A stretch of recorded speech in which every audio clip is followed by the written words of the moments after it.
Now, 256-576-4977. That's 256-576-4977. Now, here's Scott and Drew. And just like that, we are off and we are running another brand new live edition of Talking Ball, 97.7 ESPN The Zone. Scott Theisen, Drew DeArmond with you on a Thursday morning. A lot of great stuff to get to, a lot of college basketball. Going to throw in some college football conversation along the way, high school basketball along the way. 256-576-4977. That's the number to the Neighbors Wealth Management Hotline. You can join the show, join the program this morning. And we do start you off with college basketball from last night. Second-ranked Alabama on the road at South Carolina last night. And this is how the post-game interview started with Nate Oates. Before we get into the exciting game that was Alabama-South Carolina, this is what Nate Oates had to say right out of the gates in his post-game press conference. We get into the game, just want to address yesterday's press conference and my response to the Brandon Miller question. I'm not here to make excuses, but I want to make it clear that I didn't have the details from the hearing that morning since I was coming straight from practice, and I used a poor choice of words, making it appear like I wasn't taking this tragic situation seriously, which we have throughout the course of it. I sincerely apologize for that.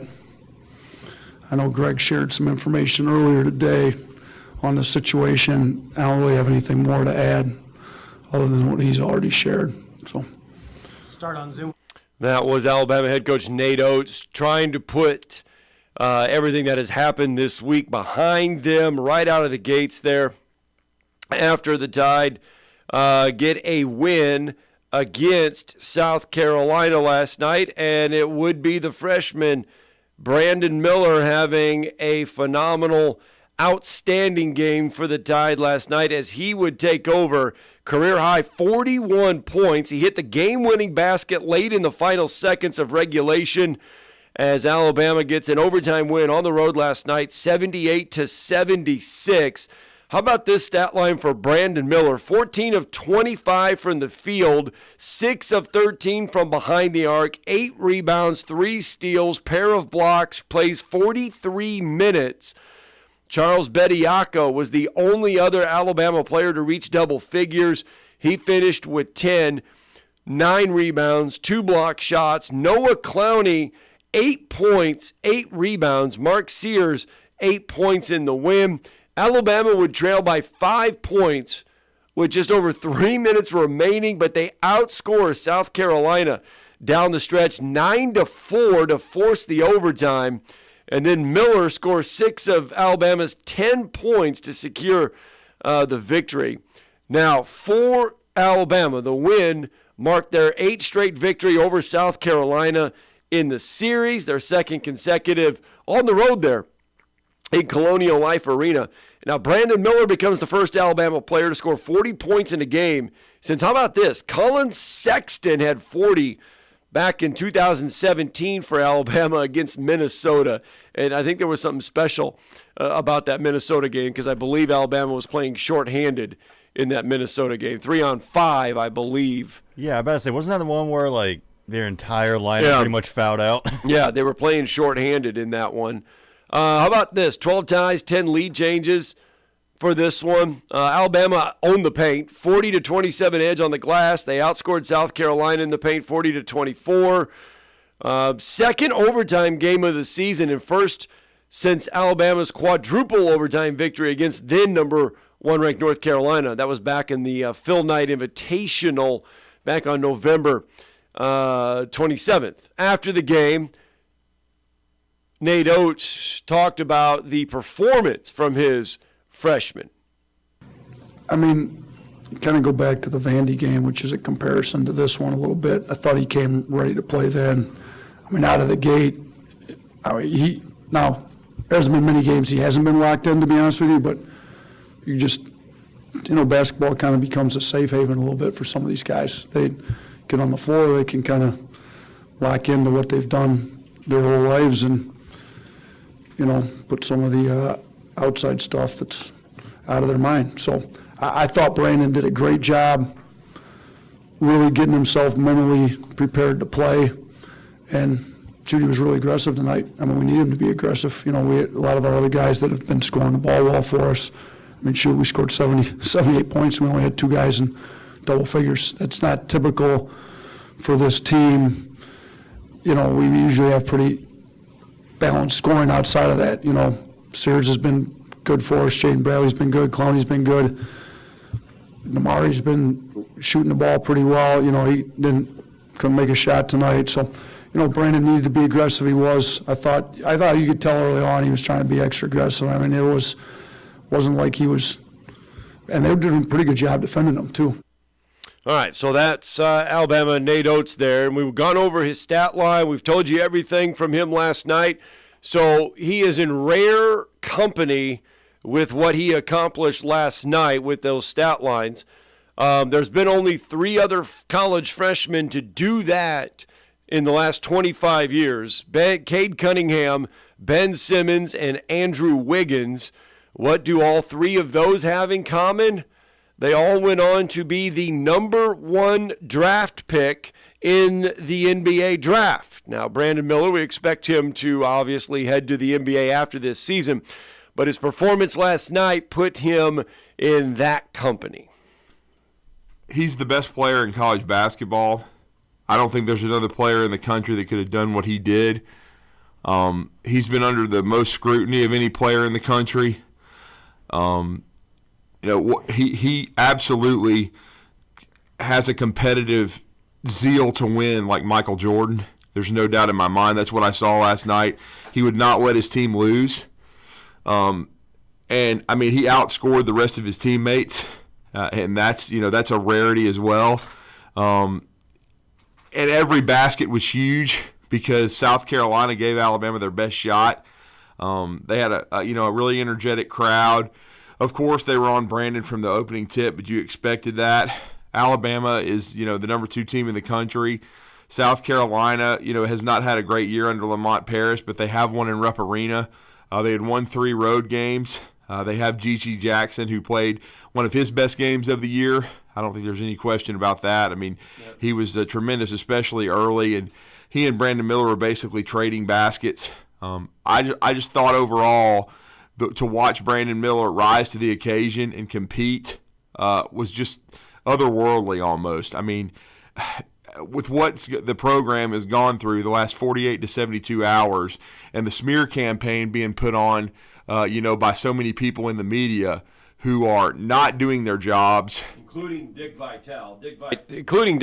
Dick Vitale had some harsh words to say about Nate Oates and Brandon Miller about 24 hours ago. Well, there was a lot of them that did. I mean, the post game after Alabama won was an embarrassment.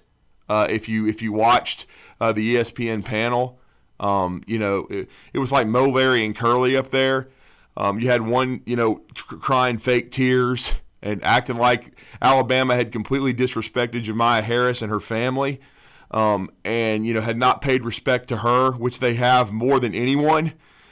Everybody is devastated by what happened to her, and instead of lauding Alabama for, overcoming the adversity and playing extremely hard, and Brandon Miller doing, yeoman's work and putting on a performance we haven't seen all season in college basketball, all they were doing is basically lamenting that South Carolina didn't do a good enough job defensively, and then basically taking shots at Nate Oates.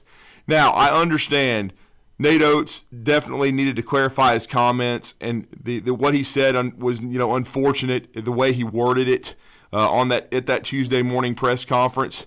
He handled it beautifully, the press conference before the game going to Nashville, but this time he did not. But he clarified those remarks more than once, and Alabama has been extremely transparent throughout this entire process.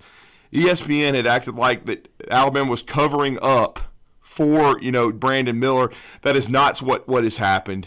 I don't think Coley Harvey, who was doing the sideline work, he didn't even know the score when he was updating it. He just kept reading off of the the report that I'm sure they got a lot of it from AL.com, which was inaccurate as hell, as usual. And then they did not even I think one time they read the statement from Brandon Miller's attorney about the events that happened, and Brandon Miller has been as cooperative as anyone could be in the situation. If you did a little research, you would know that. And the biggest thing is, and nobody mentioned it, of course they didn't, because it doesn't fit their narrative, because the problem is all they want to do is pile on. No one does any work. They don't, and that's that's what's sad, because it's like what I tweeted, and I'm going to own that totally, because it's the truth. It's the reason the on-air talent at ESPN isn't. They talked about the standards being lowered in college basketball, basically implying that Brandon Miller shouldn't be playing, and that Nate Oates, what he did is despicable. I mean, are you kidding me? I mean, what's really the standard that's been lowered is the on-air talent at ESPN, and it stinks. The analysts stink. I mean, they're not any good. They don't do their homework. And all it is what they try to do is you're guilty until proven innocent. Right. That's all they do. Well, we knew going into that game last night that ESPN wanted Alabama to lose. That was painfully obvious with the way those clowns are acted after the game.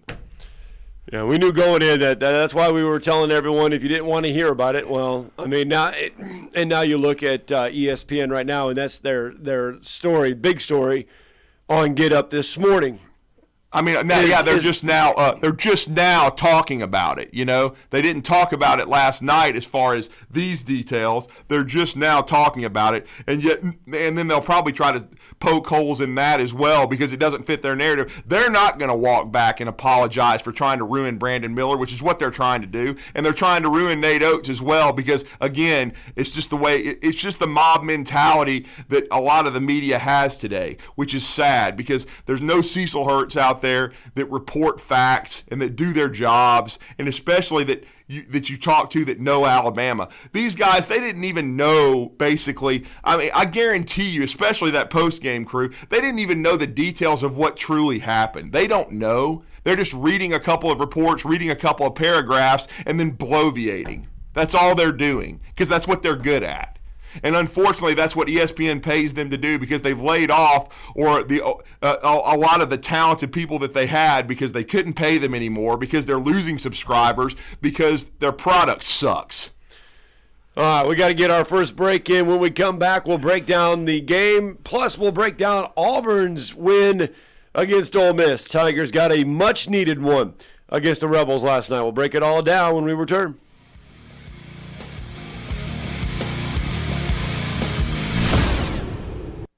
You're listening to Talkin' Ball on 97.7 ESPN The Zone.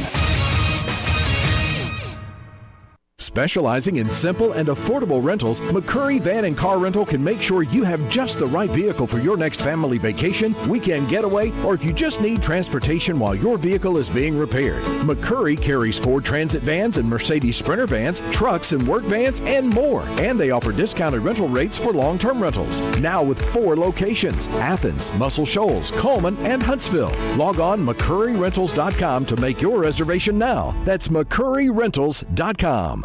Chad, cue the cheesy Italian music. So you're in charge of the dinner spot, and the family is a hard group to please. Dad wants award-winning 21-day-age certified Angus beef. Mom craves authentic Italian food like great-grandma. Sissy pretty much won't eat anything but fresh seafood. And old life of the party, Uncle Walter, likes to enjoy a cigar after dinner with some live local entertainment and some killer cocktails. So you think you're in a pickle? Well, you're not. Relax. I'm Tom Chapman, chef at Nick's Ristorante at 10300 Bailey Cove Road, just south of Weatherly. We have all that and more. Our friendly and helpful staff is eager to help you Tuesday through Saturday, starting at 5. So, corral that crazy crew of yours and give us a call at 256-489-8280 or tell them to check us out at nicksristorante.com.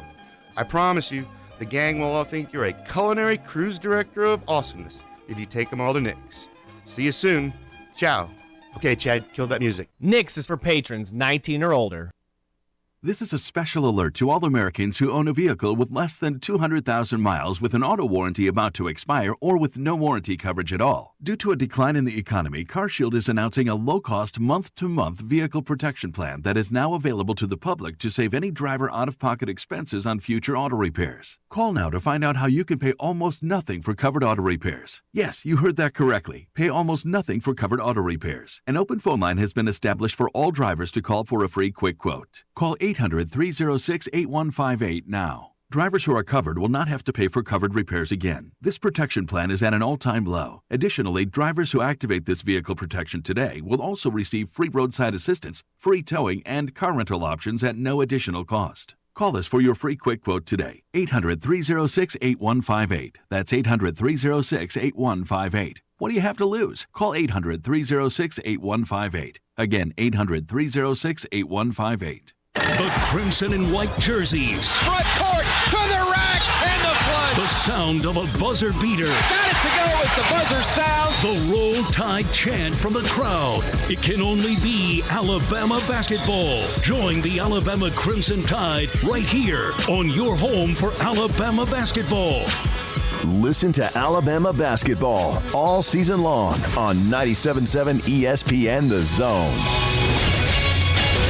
We are showing one wreck on the board, 231 northbound near Apple Grove Road in Morgan County. That one did have a couple of injuries, so it's going to take a while. I think they're down to one lane northbound around that one. Everything else seems to be moving along okay this morning. You be careful. Maybe we keep it that way. Through the end of the month, you can join by the day at the Y. The earlier in the month you join, the less you pay. The YMCA, Madison, and Huntsville with special military rates, free child care, and never a contract. Captain Nick in the Jordan Lane Popeye Skywatch Traffic Center. Feed your rhythm at Rhythm on Monroe in downtown Huntsville. Located inside the Von Braun Center at the corner of Clinton Avenue and Monroe Street, Rhythm has everything you're looking for to have that perfect evening. Dinner, drinks, and live entertainment. Check out our Facebook page to see this week's local musician lineup. Find your rhythm and feed your rhythm at Rhythm on Monroe. Visit the menu and make reservations at rhythmonmonroe.com. Parking at the Von Braun Center is discounted when you provide your receipt at Rhythm on Monroe.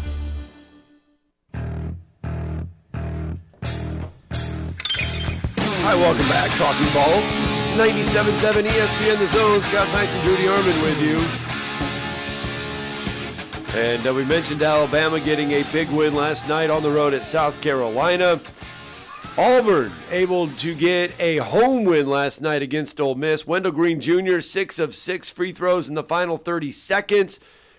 Scored 13 of his game-high 23 in the second half. Auburn gets a 78-74 victory over Ole Miss last night. Jonai Broom, 19 points, 8 boards, 6 block shots. Jalen Williams, 12 points. Alan Flanagan, 11 points, 6 rebounds, 5 assists. And afterwards, as you might imagine, Bruce Pearl happy with the win. Our best player stepped up. Our best player stepped up. That's was great to see. But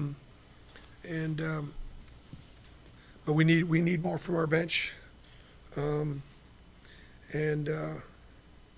You win games at the end by getting stops and getting to the foul line. That's how you win games. We talked about it, and we did a good job with that. Wendell was terrific, closing out.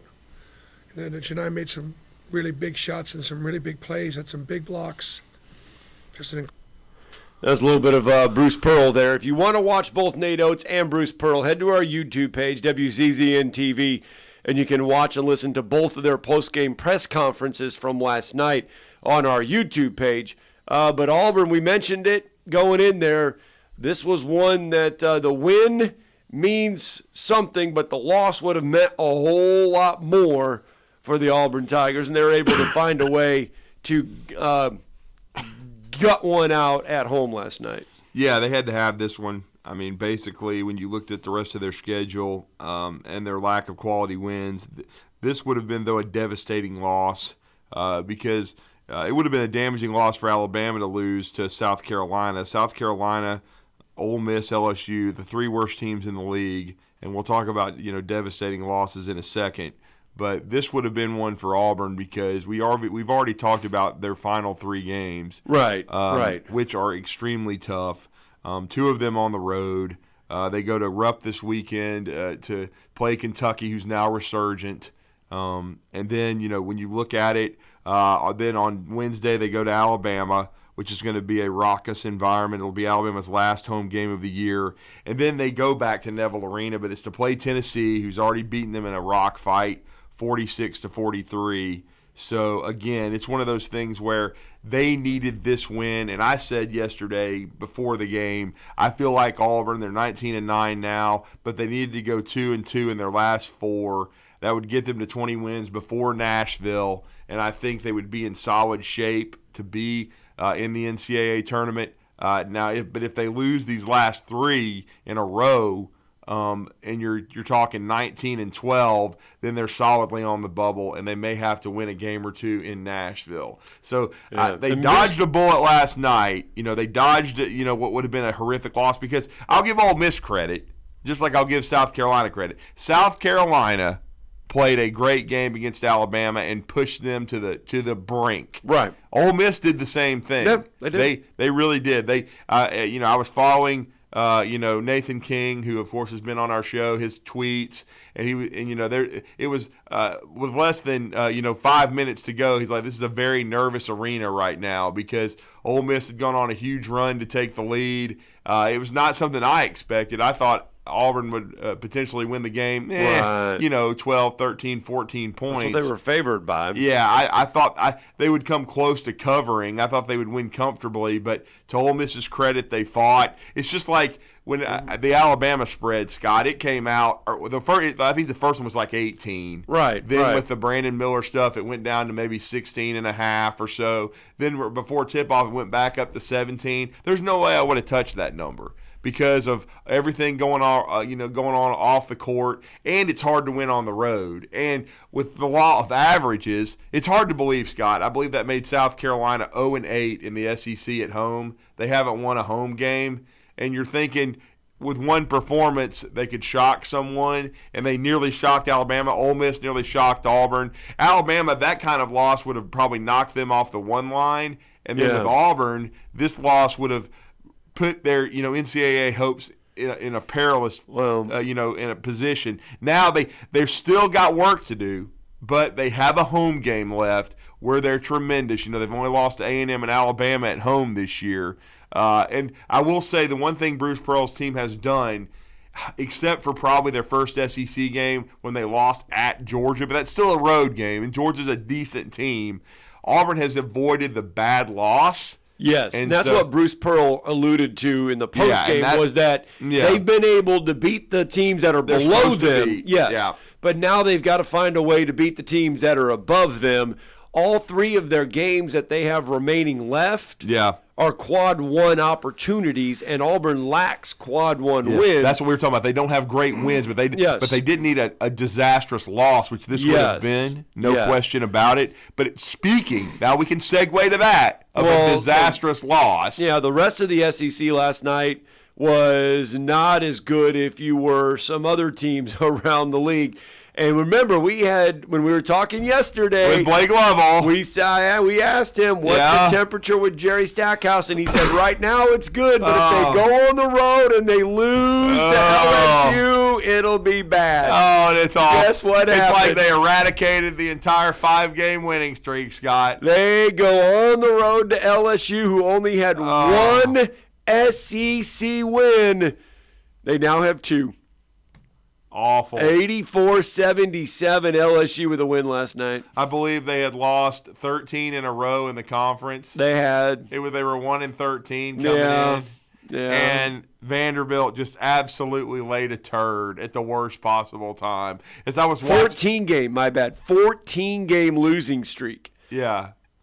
Well, I mean, it's just they're now one, or they were, I believe, what are they, 2-13 now, correct? Yeah, they are 2-13 in league. Yeah, the 84 points a season high. They won their first game. They won it at home against Arkansas in a close game, and they had lost in the league. They had lost 13 in a row. Yeah, and the 84 is the best they've scored in SEC play, not a season high. It's the best that they've scored in SEC play all season. Now, and they have had some close losses. They played Alabama tough, and they lost, but they had lost by 9 at home to South Kakalaki on Saturday. So Vanderbilt had won 5 in a row, including beating Auburn 67-65.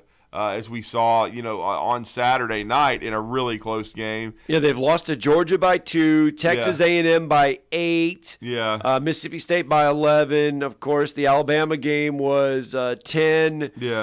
10 to Missouri, 8 to Texas Tech, 20 to Arkansas. There's been some close losses for LSU, but man, this one was devastating to Vanderbilt. I watched the last 4 or 5 minutes of it, and I was like, okay, this is, if they don't come back and win this game, and you never felt like they were about to, even though they made some threes late to keep it closer than the actual score was, in my opinion. But I was like, Vandy's done here. They might still get into the NIT, but I'm just talking about from a perspective of getting to the NCAA tournament. The only way that's going to happen is if they win the SEC tournament in Nashville, which I don't see happening. And so I just thought, well, LSU just took out one of the teams. But I will say, in his latest bracketology, Joey Brackets, who at least can do his job well for ESPN, he's outstanding, and he had 8 SEC teams. Vanderbilt was not one of them. No.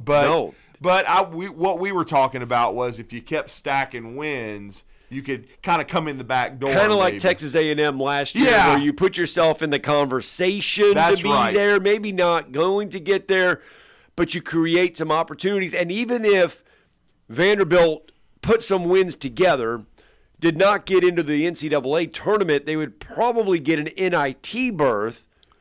And an NIT berth with Jerry Stackhouse would show that program is making progress. Yeah, and it was a little closer than they wanted it to be, speaking of another game on the road. But remember, we've been talking about it all season, and we've read, media reports. We've heard, some of the bad analysts on the Worldwide Leader talk about it, Calipari got to be fired. Are they going to fire him? Oh, and now they're a solid number 3 in the SEC. Yeah. You know what I'm saying? And it's like I said, Kentucky will figure it out. I mean, basketball is the sport where it doesn't matter how you start. And John Shulman, how many times has Coach Shulman told us that? Yeah. That it doesn't matter how you look in the beginning. It doesn't. It matters late in the season. Yes. Can you figure it out? And can you win on the road? He talks about how difficult it is to win on the road, which that's why I thought Alabama deserved respect last night, because the players figured it out on the road, especially, as you heard Nate Oates say, only with the 2 guys in double figures. And the other one was Charles Bediako, who is not a scorer. I mean, he usually doesn't get in double figures. So Alabama's guard play wasn't as good last night. Sears got some buckets in the second half, but he didn't have the kind of game like, for example, that we saw against Georgia, where he really got it cooking offensively. Namari Burnett didn't shoot the 3 well. Rylan Griffin didn't get that many minutes. He didn't affect the game offensively. Javon Quinterly didn't have a big impact on the game. So it was interesting. Brandon Miller had to carry the team. He did it. He's the best player, I think, in the SEC, should be SEC Player of the Year and Newcomer of the Year, first-team All-American. I mean, I know it's going to be really interesting the way the media treats Alabama the rest of the year. I'm sure, there's going to be a crusade they're going to be secretly hoping Alabama loses every time they go out there because they don't do their homework and they don't do their jobs. But again, that's just the way it is, and Alabama's just got to, continue to work and grind. And I give the players a lot of credit. I mean, You heard during the broadcast they said that Alabama's shoot around there didn't. Seth Greenberg, who's been on this show, said it. I thought Seth did a good job. I thought he was probably the best of who we heard. Yeah. The way he just basically tried to stick to basketball. And he pointed out that he went to the shoot around and there wasn't a lot of energy. But again, when you're having to fight through this kind of thing, unfortunately, these players, they're all on social media. They see it, they hear it. You try to insulate them from it, but again, it's hard. And so Brandon Miller, I think, probably sensed that and then just knew he needed to be aggressive, knew he needed to step up last night, and that's what the great ones do, and he did it. Did you see the hook and hold in the Kentucky game last night? I did not. So a Kentucky player hits a shot, backpedals, and it's close to the court line. It's close to the out-of-bounds line. Yeah. A Florida fan hooks him. Oh, now I heard about this, but now that if you're talking about the fan incident, I heard about it. Yes. I didn't know exactly what happened. Most bizarre thing I've ever seen. Now, I know they removed the fan from the game. Yes, he literally hooked the Kentucky player. Flat out hooks him. I mean, the way it sounded, and you can fill in these blanks, he was sitting on like a courtside seat. He was sitting on a courtside seat. And it sounded like, from the way they were talking, because, again, I didn't see it live or the replay, but it sounded like they said he got up out of his seat and just grabbed the guy. He did. Just hooked him. I mean, he inserted himself into the game almost. Basically, yes. I mean, crazy. Just flat. And I heard about this well after the fact. Well, after the game was over and everything like that. I mean, in between, Brandon Miller needing to go to prison and Nate Oates needing to be fired. Yep. I mean, that's basically, what I heard. Let's get a break in. When we come back, 256-576-4977. Join the program. It's Talking Ball, 97.7 ESPN The Zone.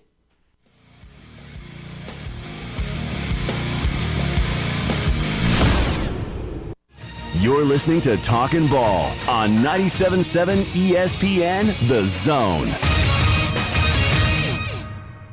From the Fox 54 Weather Center, I'm Chief Meteorologist Jordan Dressman. A partly sunny to mostly cloudy sky this afternoon. An isolated shower certainly can't be ruled out. Most of us probably going to end up spending the day dry. Temperatures should have no problem climbing into the upper 70s and lower 80s across the area. We are going to begin to cool off as we head into the overnight, early into your Friday morning. Looks like a cold front's going to move through the Tennessee Valley. Temperatures dropping into the upper 40s, lower 50s by the time we get to Friday morning. I'm Chief Meteorologist Jordan Dressman on your home for ESPN Radio, 97.7 ESPN The Zone.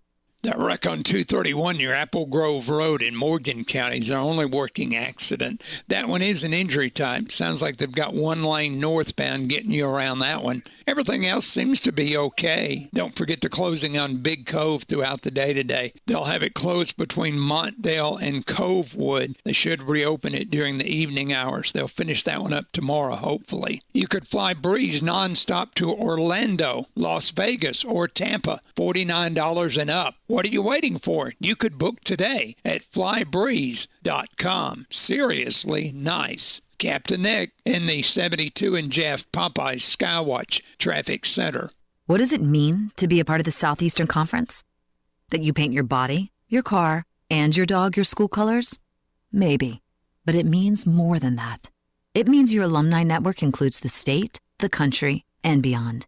It means your school ring doubles as your resume, and yeah, you better believe it means more titles, like doctor, CEO, and your honor. Because this is the SEC, and here, it just means more.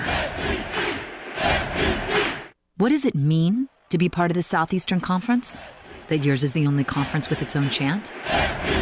Well, yes, but it means more than that.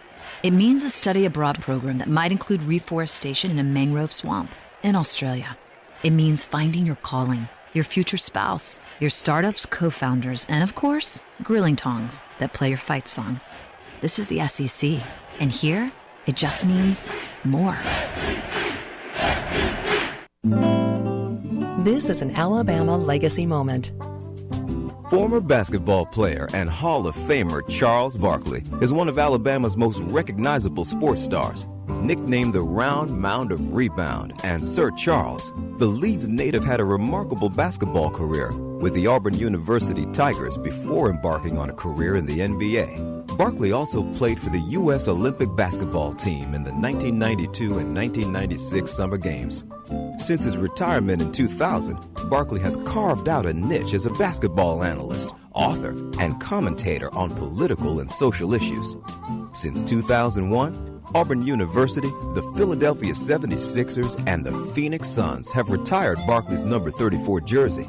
In 2006, Barkley was inducted into the Naismith Memorial Basketball Hall of Fame in Springfield, Massachusetts. Sponsored by the Alabama Bicentennial Commission, the ABA, and this station. Greeny with Mike Greenberg. This is Mike Greenberg. Be sure and download the app today. Just search for 97.7 ESPN and listen to my show every weekday right here on 97.7 ESPN The Zone.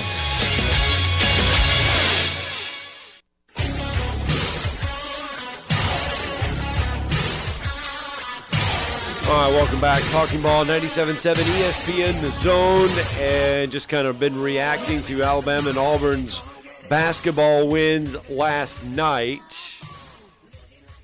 We are getting down to crunch time, if you will, as far as basketball goes.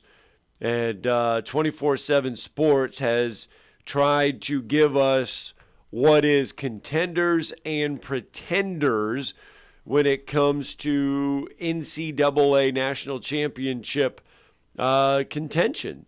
And they kind of go around and they've used the Ken Palm numbers, which we have been using all season. We have kind of been doing this as well along the way, but 24/7 Sports kind of helped out, and they just kind of lumped them all together for us. They have 4 teams as contenders right now for the national championship team based on their Ken Palm offensive and defensive numbers. And Alabama sits at number 13 and number 3. 13th offensively, 3rd defensively. Houston is number 4 offense, number 8 defense. Purdue is up there at number 8 offensively, number 22 defensively.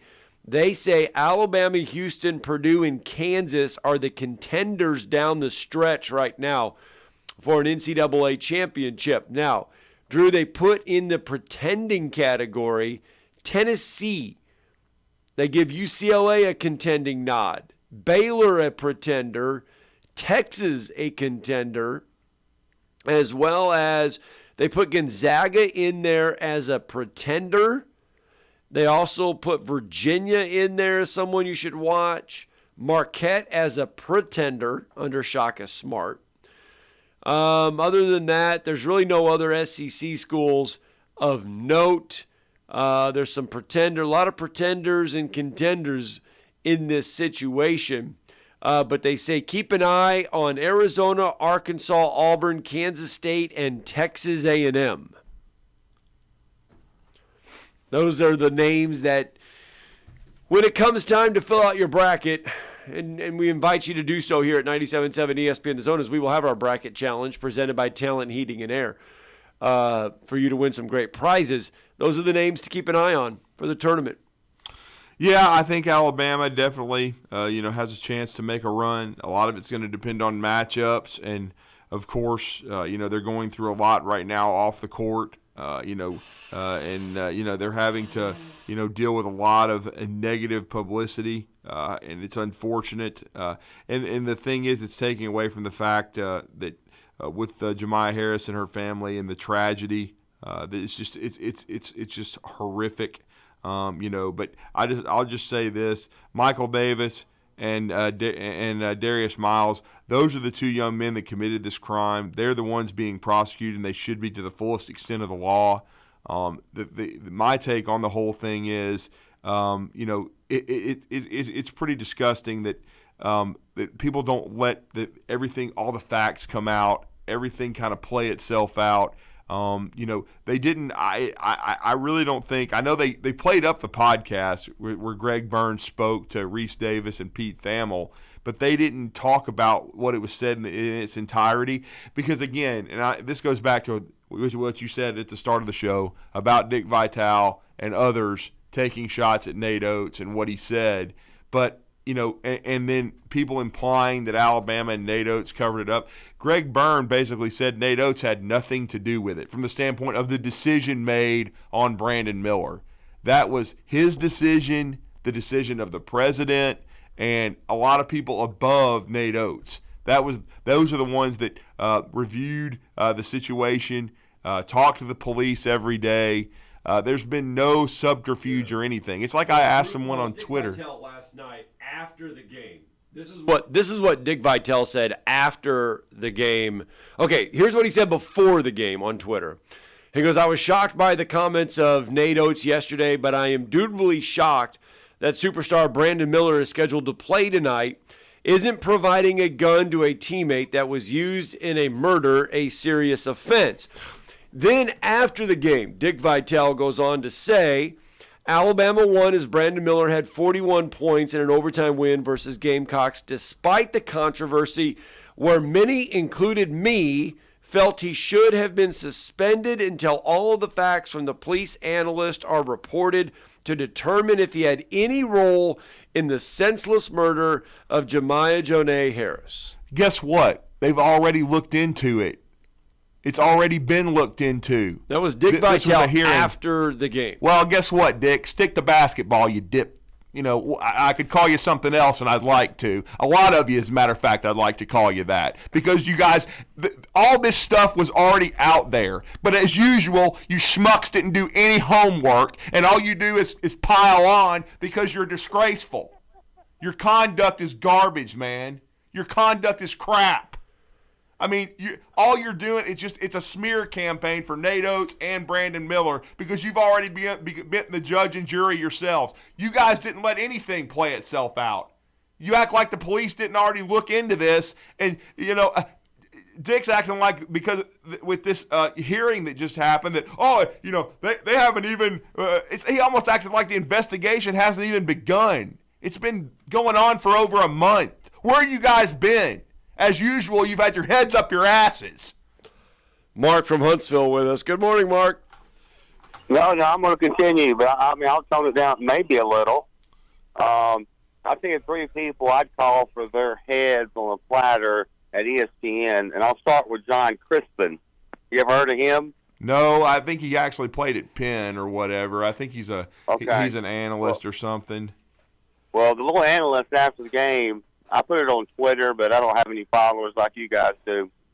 But after the game, if you were to listen to the minute-and-a-half commentary, him and a guy by the name of Sean Ford. Oh, yeah, I know you're talking about. I think you're talking about he was the other analyst who said the standards have been lowered in college basketball, and that's when I tweeted, the standards have been lowered, all right. The on-air talent sucks. And that's basically what it is. But here's the problem I have with the whole thing, okay? The Tuscaloosa Police Department is the one entity, okay, that people forget. And just because I have that family full of attorneys, and I'll name drop this guy here, Tommy Spina. Not that we've used this guy, but he is one of the best criminal defense attorneys in the state, maybe the best in the country, right here in Alabama. Tommy Spina, and I just happened to work with his brother, Paul Spina. I'm a school administrator. He was a school administrator in Birmingham. And I had a chance to talk to Paul, and from Tommy, this is his take. Tuscaloosa Police Department has already finalized, and I want that word to be clear, and I wish somebody in Tuscaloosa Police owes it to no one to report that. But they have already, they sort of already reported it, but no one wants to pay attention. But the police are the authority, not they call it the commander role. It's not the university president. Right. It's not Coach Oates. It's not ESPN. It's not Dick Vitale. But it is as a matter of fact, it is the chief of police who's ultimately responsible for this investigation. Now, that being said, and I'll get off the phone and let someone else get on, I love the word schmuck, too. Everybody needs to look that up in the Urban Dictionary. That's exactly you can't cuss on this show too much, so you got to come up with different terms. And like I said, have a lot of respect for Dick Vitale covering basketball, but he needs to stop being a court reporter because he doesn't know a damn thing. We've used our cussing allotment for the year. But Drew, as you have a more of a following and everything, but that commander role, something I haven't heard in school administration. Like if there's a bomb threat, what we do as administrators is we lose all control of the facility, the school. Okay, when the police get there, and we have no say. Period. They can tell. Matter of fact, I've seen police come in when I was in Birmingham during a bomb threat, and they would tell the principal, "Sit your blankety blank down. We're in control here. Don't say a word." You know.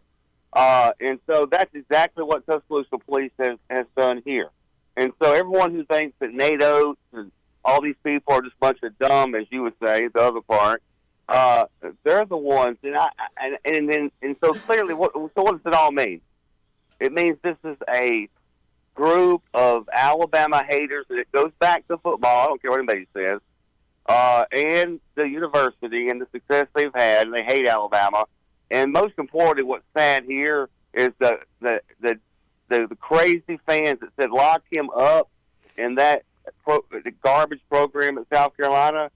Are we going to see more of that moving forward on road games for this team? Of course. I mean, that's something Alabama's going to have to play through. I mean, they've and maybe even some not as prevalent in the SEC tournament in the NCAA tournament, but there's probably going to be a little bit of that. But yeah, I mean, there's no question that they're gonna face that when they go on the road at Texas A&M too. I mean, that's just part of it. You've got to play through it. All right, Mark, thanks for the phone call. We do have to get a quick break in. Justin and Jason, I know you're holding. Give us 2 minutes, and we'll be right back with you guys. It's 97.7 ESPN The Zone.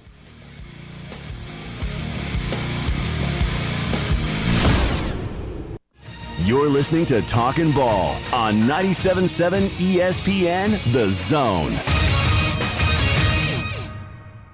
Picked up a wreck on Governors. This one's reported northbound near Whitesburg. 231 northbound near Apple Grove Road in Morgan County was an injury type. Still may be working to get it clear. Everything else seems to be in good shape this morning. You be careful on the rest of your trip in. D&L Refrigeration repairs heating and air conditioning units for homes and businesses. D&L 256-652-1207. State license 08091. Captain Nick in the North Parkway, Popeyes Skywatch Traffic Center. The college basketball regular season is winding down, and the football specials at Humphrey's Bar and Grill are now going to extend into basketball season with football specials during every Auburn and Alabama basketball games.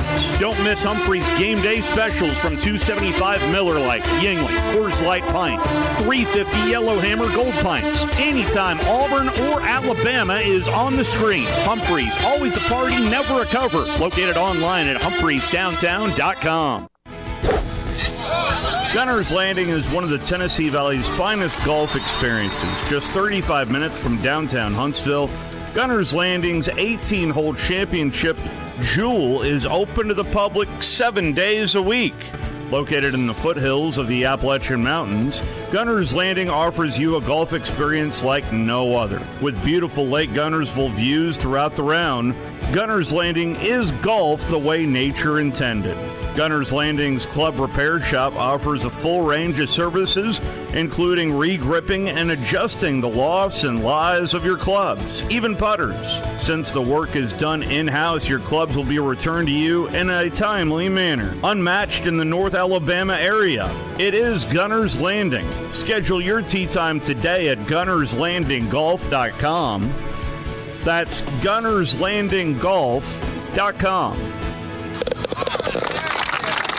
Brian Bellamy State Farm Insurance, located in the Rosie's Shopping Plaza, strives to help customers find the best auto insurance, home insurance, life insurance, and more. No matter where you are in life, Brian Bellamy State Farm Insurance is here to help you find your best insurance and retirement needs. You can find them on the web at brianbellamyagency.com or call them at 256-539-7530. Brian Bellamy is a proud supporter of Huntsville High basketball. Brian Bellamy State Farm, here to help life go right. As we turn that corner into February, Valentine's Day just around the corner. If you want to make sure that Valentine's Day dinner stays nice and toasty, give Talent Heating and Air a call. Thomas, you got everything to make sure that Valentine's Day goes smooth. Yeah, if you're trying to turn up the heat this Valentine's Day, we've got the special for you. $1,000 off and you keep your Valentine warm. That's Talent Heating and Air's Valentine's Day special. Let them know where you can call. Yeah, you can call us at 256-503-4490. Talent Heating and Air, making sure everything stays rosy on Valentine's Day. The kitchen is the heart of any home. It's where the family gathers. It's where kids discover old recipes and make them their own.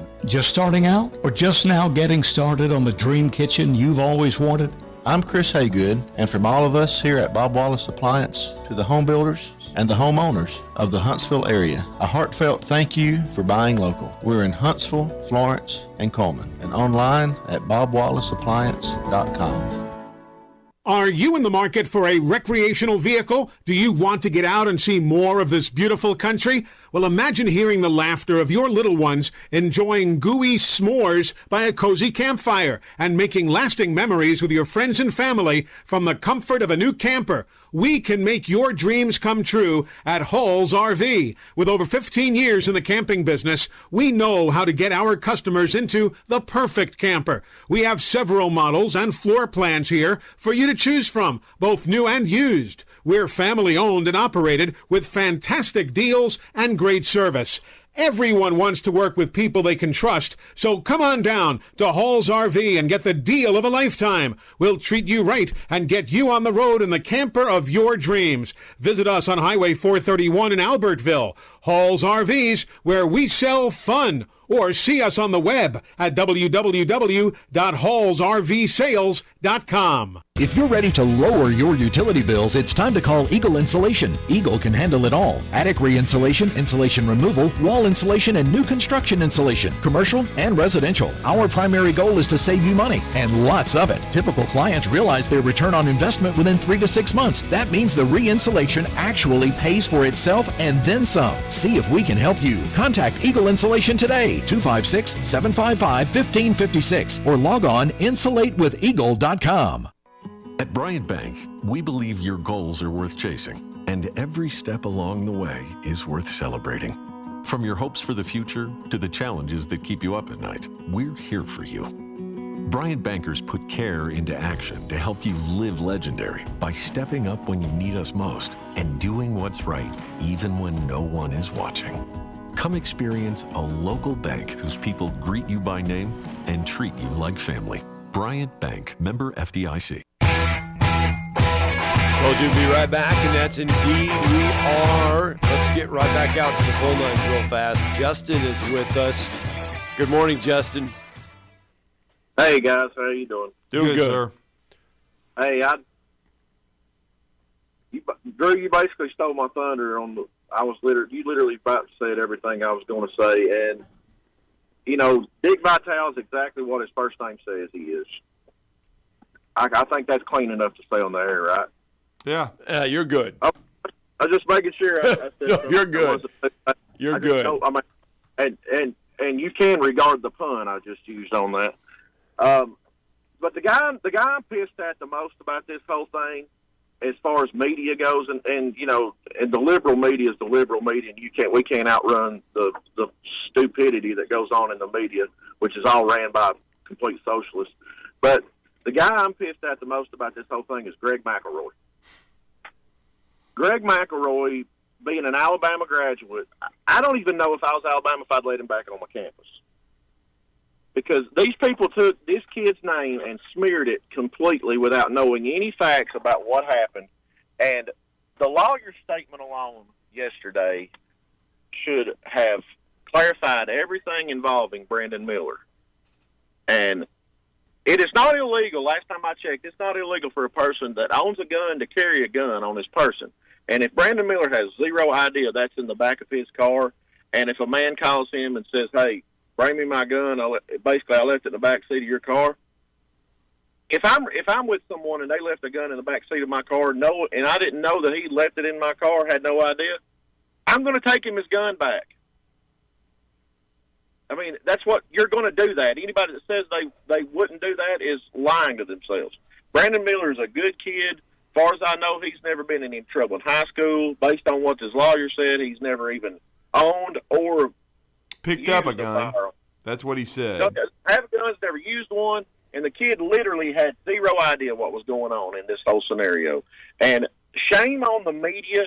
And if ESPN didn't have the market cornered, if they didn't have the market cornered with SEC sports and sports in general, I swear I'd boycott them. Well, I just said, Justin, thanks for the phone call, man. But I don't even watch their programming except for the games because I don't value their opinions, and I don't really think that they bring you quality information. I think it's just their agenda and what they want to cover, and they have to cover the same things day in and day out because again, probably they understand their ratings stink, and they're just trying to make sure like that they can talk about Daniel Jones 3 times a week and Aaron Rodgers. So maybe when people tune in for 30 seconds before they turn it, that they may see what they're talking about. All right, let's stay on the Neighbors Wealth Management. Jason Dunn is with us this morning. Good morning, Jason. Good morning, Jason.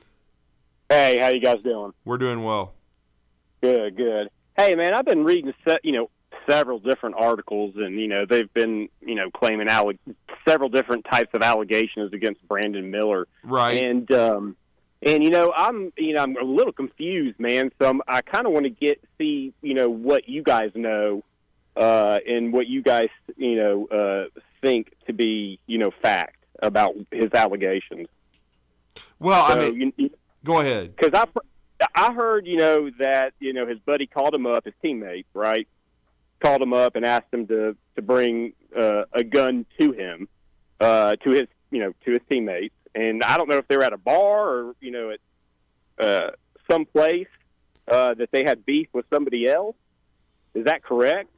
Brandon Miller was basically the designated driver. He did not talk on the phone with D. Miles. They were texting or whatever. He was texting him, wanting him to come pick him up. So he could go somewhere else and Brandon came back to the club where after he had gone to a restaurant, he wasn't with Darius Miles. He had just dropped him off, and then Darius started texting him after midnight saying, "Hey man, come pick me up. I got to go to X place."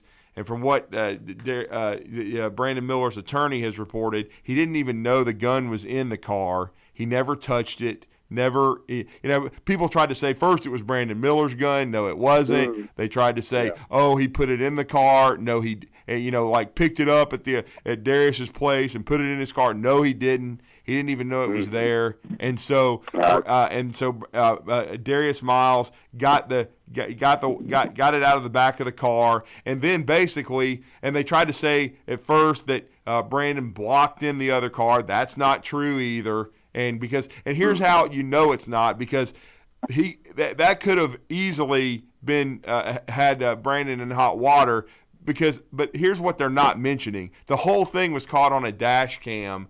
Everything that happened that Brandon Miller had in his car. Okay, and so he has been as forthright with anyone. As soon as the police asked to talk to him, he talked to them. He's talked to them several times. Everything he's told them is checked out, and that's why Brandon Miller was not charged with any crime. The only thing Brandon Miller did do is show poor judgment in being out after midnight, but what college kid hasn't done that?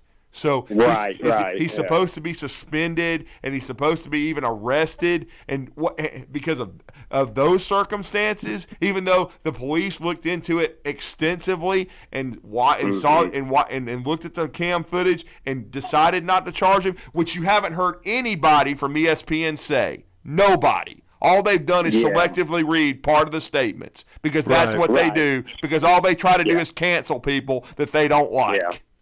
They just want the views, right? All they want is the views and the clicks. That's all the higher-ups want, and that's all, and these fools that they put on here that they're trying to make a name for themselves. It's an embarrassment. Yeah, well, that clears a lot up for me, because I didn't know that. Yeah. The sad thing is the poor woman that thought. Yeah, that's the whole, that is horrific. And then to say that Alabama act like they don't care and they tried to cover it up is despicable. All right, Jason, thanks for the phone call. That's hour number 1 in the books. When we come back, we're going to shift it. There is a monster game tonight inside Spraggins Hall. UAH, all they need to do is win out, and they win the regular Gulf South Conference season title, and that journey starts tonight at home.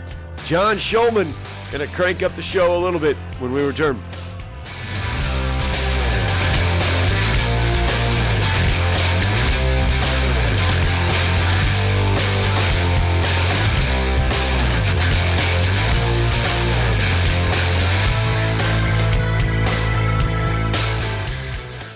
This is Brent Musburger's VSiN Action Update on 97.7 ESPN The Zone. Check out VSiN's catalog of original podcasts, daily and weekly programming to keep you in the know when you're on the go.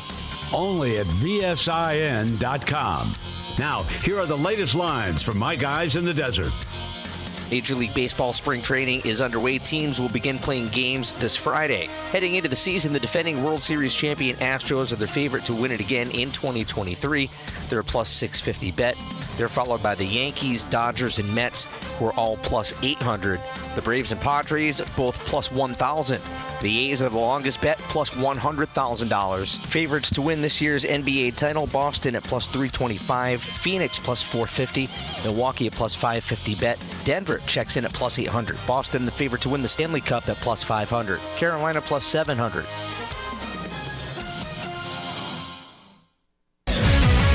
WZZN, Union Grove, Huntsville, Alabama. 97.7 ESPN The Zone.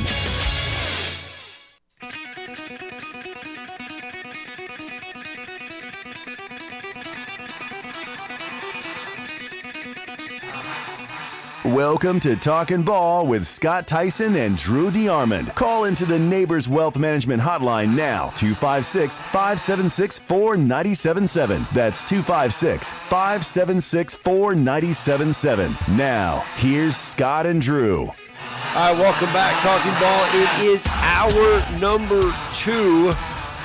And as we mentioned tonight, UAH Chargers, there's only 2 home games left of the regular season. 3 games if you want to include the entire season, because they'll have one tonight, one on Saturday. And then thanks to their efforts over the weekend, going on the road and getting wins against Union and Christian Brothers, they have earned the right to be at home on Super Tuesday for the first round of the Gulf South Conference Tournament, which will be next week. And then with West Alabama slipping to Union, if the UAH Chargers are able to win against West Florida and Valdosta State, they will win a share of the regular season championship. But the good news is they split with West Florida and Valdosta earlier in the year. The bad news is that Valdosta team gave them everything they could handle in a loss earlier this year. So it's going to be a fun and exciting Thursday and Saturday inside Spraggins Hall. But I will say, it shows how much this team has improved and responded to adversity, because they have not had C.J. Williamson, one of their leaders, and then when he's healthy, we've heard Coach say he's the best player in the Gulf South Conference, and he was down the stretch last year. This team, after basically going down to the final possession on the road, at home, against Union and Christian Brothers earlier in the season, they had to win 2 very close games. They go on the road and win by 14 and 15 points without C.J. Williamson. I think it shows the culture of the program, and that these players have gotten better, and they've all stepped up and know that they have to carry a bigger part of the load with CJ being out, and hopefully now getting much, much healthier. And we're going to talk about all that as we're going to have our weekly visit with Coach John Schulman right now on ESPN 97.7 The Zone. Coach, congratulations on the 2 wins on the road. You always tell us how hard it is to get road wins. 2 very, very impressive performances, Coach. Well, I appreciate it. Drew, you should be coaching our team. You're pretty good at what you do, my friend. Thank you, sir. I mean, you sound like you know what you're talking about, and you're correct. We've just gotten better. It's strange, and all teams go through this.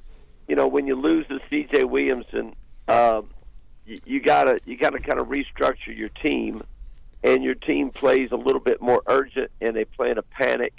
And what do we got to do, Coach? What do we got to do to we just lost C.J. What do we got to do to be good? And guys, here's what we have to do to be good.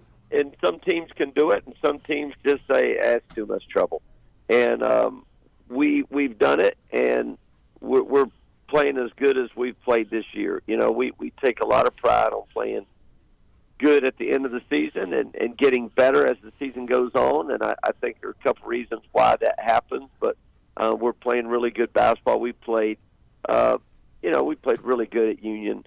They're really talented. Union turned around on Saturday and beat West Alabama, I think by 15. And then to go into CBU, how we beat CBU here, we stole the game from them here. We knew it was going to be very difficult, and especially on senior night there. And we really, we were up 15-16 in the first half, and I think only up 5 or 6. I think maybe 5 at half, and then played really good in the second half and got stops. But offensively, we are flowing. We are having fun, and the kids. I'm just telling you, it's February the 23rd. And we are literally happy and hugging. We are having a blast. Yesterday's practice, kids had a blast, and it's not all about fun. I get that, but if you're not having fun, boy, you're gonna have a tough time winning in February. For those that see this team, you see this team obviously every day. What's been the biggest improvement so far that you've seen down the stretch? I know defensively this team just seems to get better and better every game. But what's been the biggest thing that you can see that maybe the average fan's not going to be able to notice? To me, it's very obvious, and I wish – I'm a defensive guy. I wish I could say, boy, we are just absolute guard now. We're doing it. It's not on that side of the ball. It's offensively. We have completely bought into running offense. And just to be honest, last year we did not run offense great. We ran CJ and Chaney great. And we played offense to throw that thing inside to CJ and Chaney, and then we really just kind of played off of them. Well, we tried to do that same thing this year because that's what we thought we were going to have, and CJ just wasn't CJ. And we finally kind of set them out, and then we had to run offense again. And what we're doing offensively is as good as what we've done. It would remind you of J.J. Steph, Sam Orff, Kearney Lane, Jack Klein. We're really running offense like old UAH offense, and we're running it with great pace, and they believe in it. And we know that we can wear people down doing it, and we know that we can really bother people because they're really sold in on moving that ball and sharing that ball. And we literally look like the Globetrotters at CBU. And so we've got to continue being unselfish, which we will, and we got to continue getting better offensively. There's 1,000 ways to win a game. And I'm used to doing it on the defense end. I wish I could take great credit and say, boy, look at us defensively. I think we're better defensively, but I'm just going to tell you can be better defensively by possessing that ball a little bit longer and wearing people out on the offensive end. And I think we're better offensively than we've been in a long time. And, Coach, I know you've bragged on him, and he has such a high, basketball IQ. And, first of all, it was an honor to shake his father's hand and be able to see them yesterday make the first Final Four in his storied career as a head basketball coach. But I know he's been shooting it well for you, but how has the putting Dane Harding at the 5 allowed you guys to get better offensively? Well, it's changed our whole season, period. Dane Harding is 14-1 as a starter. His only loss is to the number 1 team in America, which was the first game of our season. The kids believe in him. He's unselfish. He is the true typical Princeton 5-man, is that he makes the Princeton offense unguardable. When you have a 5 that can really shoot it, it's an unguardable offense. And that's what Dane does. And Dane can pass it. He can pass, catch, think, and shoot, and you don't really need anything more on the offensive end than a guy who can do that. But they believe in him. I wish he was a better defender, but maybe I'll have him work with his dad this summer because I watched that game against Valley. They can guard, man. It's thrilling for Patrick Harding and that family. That family reminds me kind of our family. They're into basketball. Everybody's into basketball, and they have a rock in Misty Harding as we have a rock in Amy Schulman. But what a great thing watching them go to the Final Four and have an opportunity to do something special. But what Dane's done for us is he's changed us offensively, and with playing him and Saylor not together but different times. Every time y'all know this. Every time you have a ball screen, you can either pop it or roll it. Dane is great at popping it because he can really shoot it, and Saylor is the lead at rolling it because he's 6'10", 6'11", and a big, strong guy. And now you've got two different offenses that people have to adjust for, and it's really hard to adjust for that. And it's also really hard to adjust for that in February because everybody's tired of listening to the coach. Everybody's tired of listening to scout reports. Let's just play some ball. And so while everybody else is fatigued, I think we're getting better. Well, now you get a team tonight in West Florida, and when we saw them in Pensacola, Coach, defensively, you mentioned defense, and this was probably one of the better. There has been some really good performances this year defensively. This was one of those better defensive performances in that first meeting against West Florida. Well, remember, we were just coming off an L against Valdosta, and that's what this team's done a really good job of not sulking and pouting after an L. They've learned from it. And we had a great practice that Friday at Pensacola State Community College, and then we shot that night at West Florida. But we were locked in. And if you're not locked in and you're not pumped up to play right now, and you say, well, Coach, everybody's locked in and pumped up to play. No, they're not. Half these kids have been we've been going since August. A lot of these kids have been going since last year. They're not locked in. If we can stay locked in and we can do our part, we've been really good the last 7 games defensively. Now, I'm just going to tell you this. We slipped a little bit. We gave up double-figure three-point make efforts on the road to Union and CBU, but they're both really good offensively. But we cannot give, we can't give West Florida a lot of looks from the three-point line, and we can't, they're good putting the ball on the floor. They're good offensively. They're still in the hunt for a bid to the GSC tourney. We were hoping that MC would take care of business last night. They did not. And so West Florida comes in with a lot to play for. But I'm just going to tell you this, and they're going to tell their players, hey, man, we got a lot to play for tonight. We got a chance to do it. Well, I think we got more to play for. Lenny Acuff and what UAH has done, like championships are expected here. And we want this regular season championship in a bad way. And so there's nobody going to be more ready than us tonight. Now, whether we can win or not, I don't know. I'll let you know about 9:30 tonight. But we are ready to roll. And I promise you, we will be the hungrier team out there tonight. Whether we win or not, I don't know. But we are kind of juiced up, ready to roll tonight. And really excited to finish this thing up at home.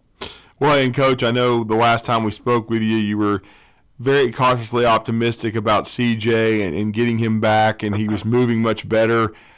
Certainly, you want to get him back with this group, even though, as you said, you guys are running such beautiful offense. But how do you get him back and get him ingratiated with this group and keep rolling? God, that's a wonderful question. If you could come over here and let me know. It's tricky, just to be honest. It's tricky. You got one of the best players in the league sitting out, and now he's getting a little healthier. And then how do you get him back in there without messing up everybody else? And I'll just tell you this. He's had a really good view of what we've been doing the last month because he's at every film session. He hears what I say. He sits on the front of the bench with us. He sees what's going on. He's not a dummy at all. He's a very smart young man. And so he sees that. Now, how do we get him back in? Where do we go? Because Saylor's playing good, too. Matt Thurman's playing good. That's a great problem to have. I understand that, but it's still a problem. I would think CJ, after watching him in practice this week, I think he's about ready to roll.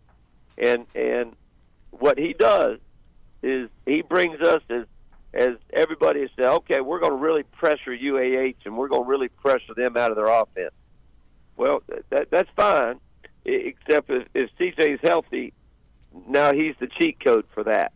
and we haven't had a cheat code for that. We have a cheat code for many different things, but if MC wants to come in here and pressure us like crazy, then what happened last year is we just give the ball to CJ, and he just break their five man off the bounce, and the game was over.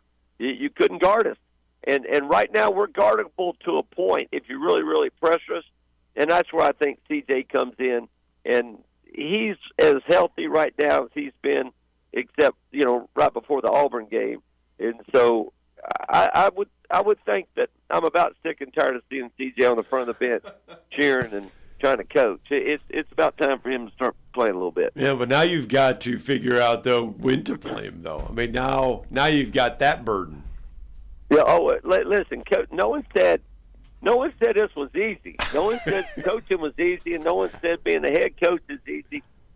You got to make tough decisions, and when you if I listen to you guys, yeah, I'm gonna be doing radio. Well, we've got room. Yeah, but many. Listen, here's the deal in coaching. Yeah. When you start listening to the fans, you'll be sitting next to them. When you start listening to the radio guys, you'll be sitting next to them. So you got to make tough decisions. We're the ones in practice that we see them every day. I have a gut feel on how we can incorporate CJ in there early, and let's just see if it works. It may work. It may not work. I've been thinking about it for the past month, and we wanted to get him healthy for this stretch run. And just be honest, he's as healthy right now as he's been, knock on wood.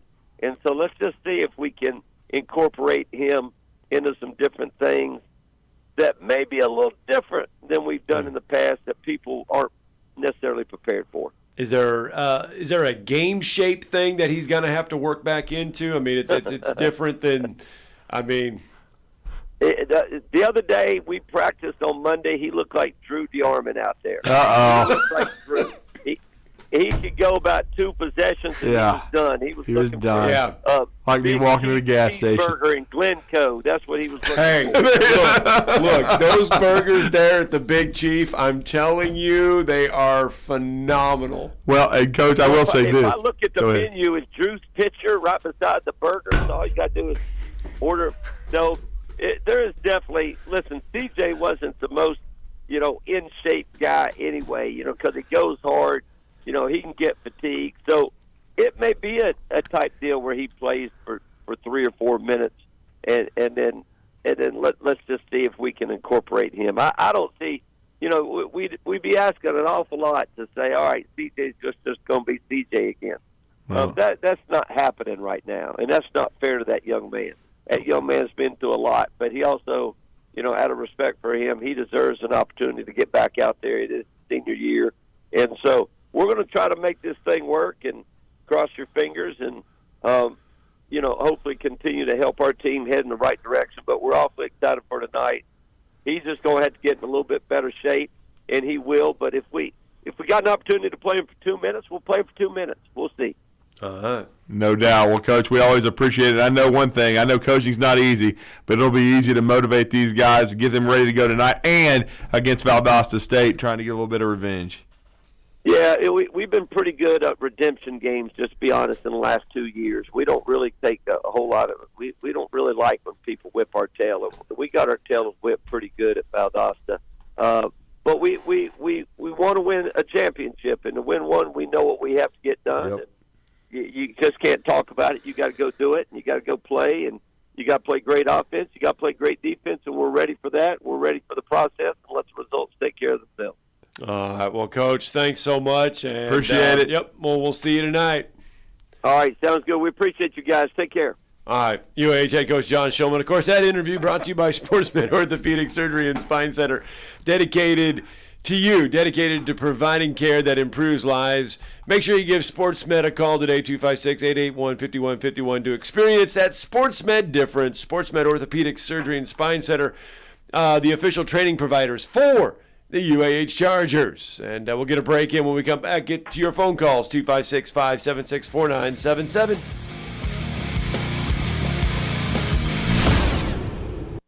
You're listening to Talkin' Ball on 97.7 ESPN, The Zone.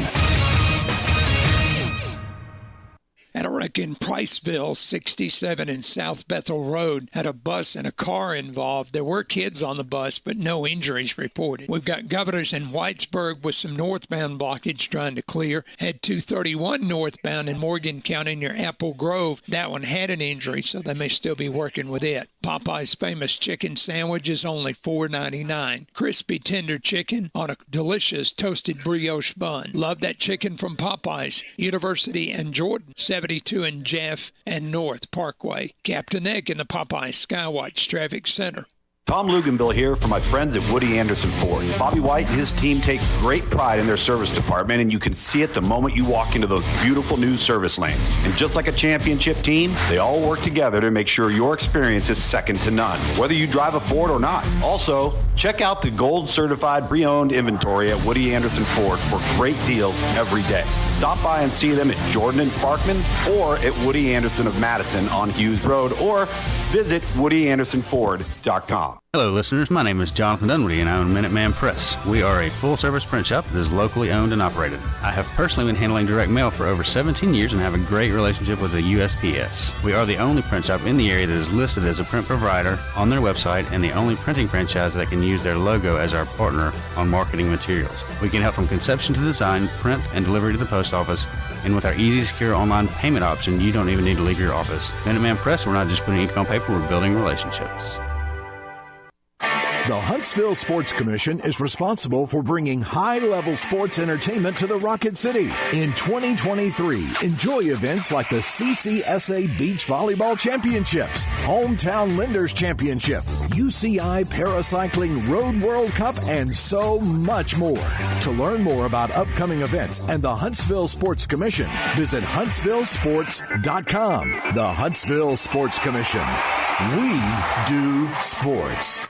Two Maids and a Mop. That's all you need to know to clean house. Two Maids and a Mop is an award-winning company, bonded and insured. Hire them for yourself, or they have gift cards if you want to make someone else's day. Find out more online at twomaidshuntsville.com. A maid service worth talking about. Two Maids and a Mop take care of everything. They supply all the cleaning equipment needed. Call 256-883-6243. The only finger you'll need to lift is the one to call them. Ann Adams with Berkshire Hathaway Rise Real Estate is the one name to know if you're buying or selling real estate. With years of local experience, Ann Adams offers buyers in-depth knowledge of the local housing market and will narrow available properties down to those you'll be interested in so you can save time when shopping for your new home. If you're ready to sell, Ann offers a seamless process using accurate pricing and expert negotiation skills to make sure you get a fair price for your home. Call Ann Adams today at 256-337-2625 or log on bhhsriserealestate.com. Are you tired of chasing a roofing contractor to show up on time or even show up at all? I'm Sam Fleming with Fleming Roofing and Restoration. Our motto at Fleming Roofing is we show up. Our goal at Fleming Roofing is to provide the reliable customer service that you deserve, and we have the resources to meet all of your roofing needs: residential, commercial, industrial, replacement, or repairs. We are manufacturer certified for roof coatings, single-ply membranes, and asphalt shingles. Whenever you need a roofing professional you can count on, call Fleming Roofing and Restoration. We are committed to finding the solution that meets your needs. We don't have quotas or heavy-handed sales tactics. Fleming Roofing, we have expert experience. We show up. Free estimates, residential, commercial, industrial, replacement, or repairs. Check us out at FlemingHSV.com. FlemingHSV.com. When you need a quick response, it's Fleming Roofing and Restoration. We show up. The new Cheeseburger Bobby's on Carl T. Jones Drive in South Huntsville is focused on serving great food prepared with the absolute freshest ingredients, featuring classic hamburgers and cheeseburgers with lots of specialty options, chicken and hot dogs, even turkey burgers and veggie burgers, along with fresh cut fries, onion rings, or coleslaw. Always fresh, never frozen, except for the frozen custard. See all the delicious options at Cheeseburger Bobby's for yourself. Check out the menu and more at cheeseburgerbobbies.com.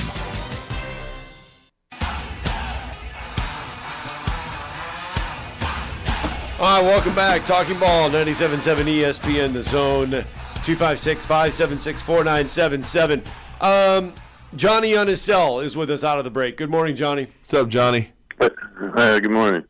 Okay, so I'm ready to unload some thunder of my own. All right, bring it. I'm tired of the sanctimonious prick who keep doing clickbait media denigrating Brandon Miller. Hey, don't you think? I don't blame you, man. Don't you think that Clay Travis and Greg McElroy are too busy looking at themselves in the mirror? I mean, talking about narcissists.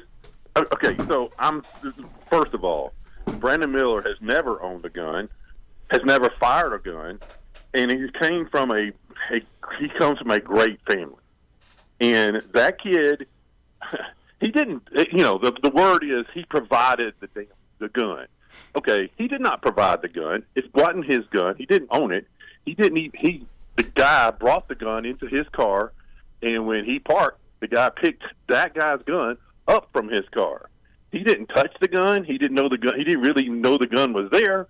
And there were threatening texts there were texts that said that his friend and brother was being threatened. So he comes there, the guy gets his gun, and then the shooting begins. But that's not on Brandon Miller. And there's no charges against Brandon Miller except for the one that's in the media. And I'm sick of that. I mean, they think that they act like, oh, Brandon carried the gun, hand-delivered it, and then they let the shooting begin. Look, they don't, and all these people say there's a dead woman because of it. There's a dead woman because there was shooting violence. And that violence could have been either way.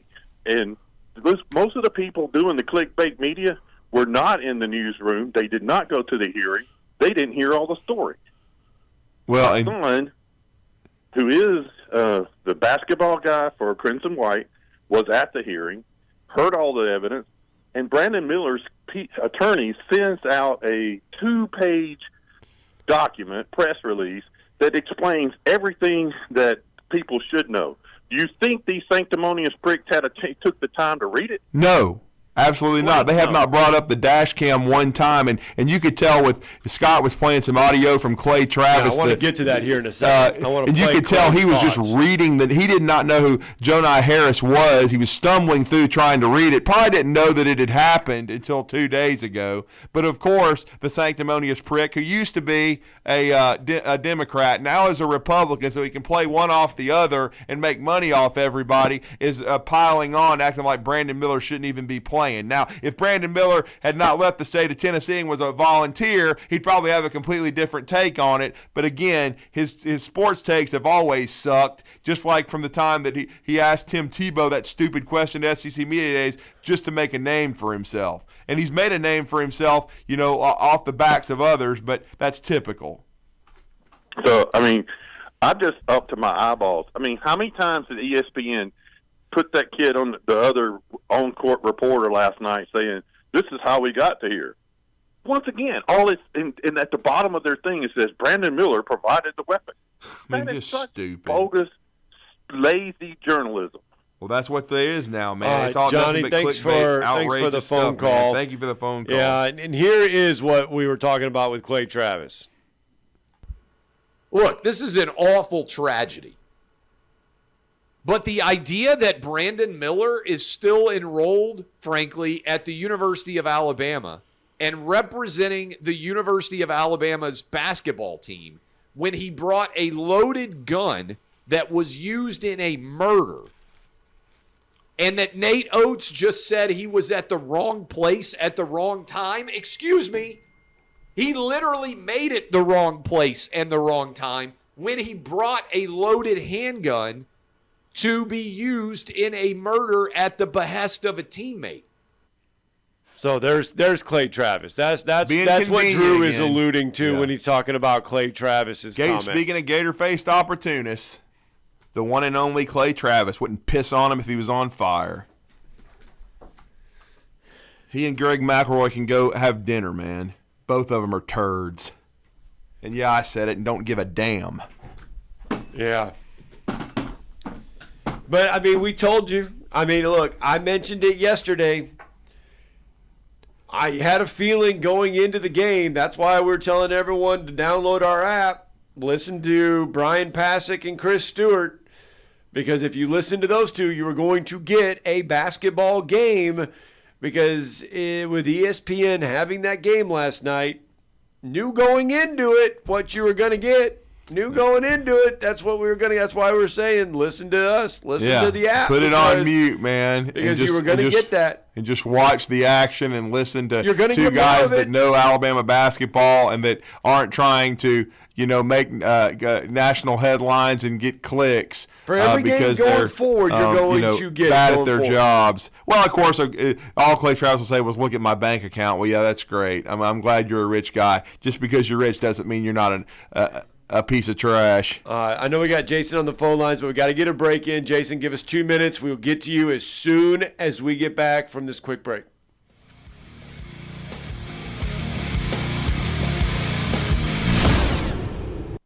You're listening to Talkin' Ball on 97.7 ESPN The Zone. From the Fox 54 Weather Center, I'm Chief Meteorologist Jordan Dressman. A partly sunny to mostly cloudy sky this afternoon. An isolated shower certainly can't be ruled out. Most of us probably going to end up spending the day dry. Temperatures should have no problem climbing into the upper 70s and lower 80s across the area. We are going to begin to cool off as we head into the overnight, early into your Friday morning. Looks like a cold front's going to move through the Tennessee Valley. Temperatures dropping into the upper 40s, lower 50s by the time we get to Friday morning. I'm Chief Meteorologist Jordan Dressman on your home for ESPN Radio, 97.7 ESPN The Zone. Working to clear accidents now, 67 in South Bethel Road near Priceville, Governors in Whitesburg, and 231 northbound near Apple Grove. That one reported as an injury type. They were restricting northbound traffic around that one. Expert heart care backed by advanced technology. When you need cardiac care, you need the heart doctor. Dr. Randall Burns and the team at Huntsville Heart Specialist on Bob Wallace. Captain Nick in the North Parkway Popeyes Skywatch Traffic Center. This is an Alabama legacy moment.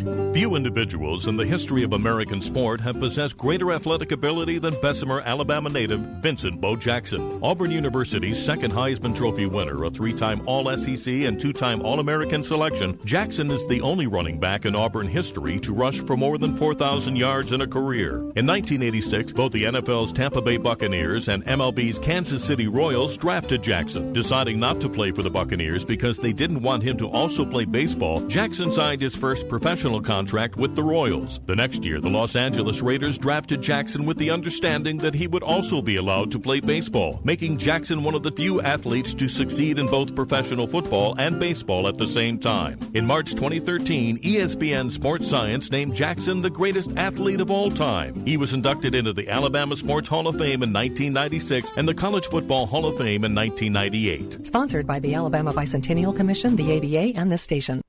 You spoke, we listen. You want more local? You got it. More local programming. Coach Sylvester Kroom joins us right now. Coach, finally, I got to ask, what would be your evaluation of one Wes Neighbors at linebacker? I was very fortunate to coach Derek Thomas and Cornelius Benton and Mike Pitts and all those guys when they coached linebacker. It would have tested my coaching, really given my coaching abilities a great test if I'd have had to coach Wes Neighbors long term at that. More local games. Play action, looks downfield, heaves it along the near sideline, has a man down there, and it's caught! Touchdown, Madison Academy! More local coverage you can't get anywhere else. Now, I'm sure your next question is how many reps is he getting and who's he splitting time with and who's he competing with and what team is he on and where is he at on the depth chart, none of which we have an answer for. We are your home of ESPN Radio, 97.7 ESPN The Zone. All right, let's get right out to the Neighbors Wealth Management Hotline and Talkin' Ball 97.7 ESPN The Zone. Jason's with us real fast. Good morning, Jason. Hey, good morning, fellas. Morning. Drew, yeah. I got a question. Sure. On the shooting, has anybody said, did the other guys show him his gun? I got a feeling that's why they wanted the gun down there. I mean, that's a great question. That's one thing. I'm sorry, Jess. Didn't mean to. I think they're trying to still. That's what they're sorting through, kind of who started the altercation. I don't know that they have figured that out completely yet. Yeah, I got a feeling he showed him his gun first. He may not intended to use it, but he showed him that gun, and that's why they wanted that gun down there. Yeah. But nobody's brought that up. I'm just curious if you'd heard it. if he'd showed them the gun first. No, I have that part of it. I have not, and I think that's one of the reasons why they, if the grand jury hearing and the pretrial hearing, I think they're trying to still sort through all that. I'm sure they're going to have enough evidence to go to the grand jury, but again, they believed after the other day that they had enough evidence to go to the grand jury. So right, look, and Jason, I hate to cut you off, but we do got to get to a guest. But we wanted to get to your phone call as well. There's going to be more stuff coming out in this trial. Right. Once it goes to grand jury, there's going to be more information that's going to be released. We can't speculate. We're not going to speculate what we're going to hear. That's not what we're going to do. But here's what we will do for right now, though. We're going to hit the pause button on all of the Brandon Miller conversation. We're going to hit the pause button there because we've got to talk about something really, really good. And that is high school basketball. Several more teams, and I mean several more North Alabama teams, stamped their tickets to Birmingham over the last 48 hours, last 24 hours. Among those, the New Hope girls, they are into the Final Four. Second straight year. Yeah, and we're going to break that down now. Yeah, they are. I mean, it's amazing. Since his first season, he was a very successful coach in the state of Tennessee. We've had him on, talking ball before, but what they've done over there at New Hope is pretty amazing.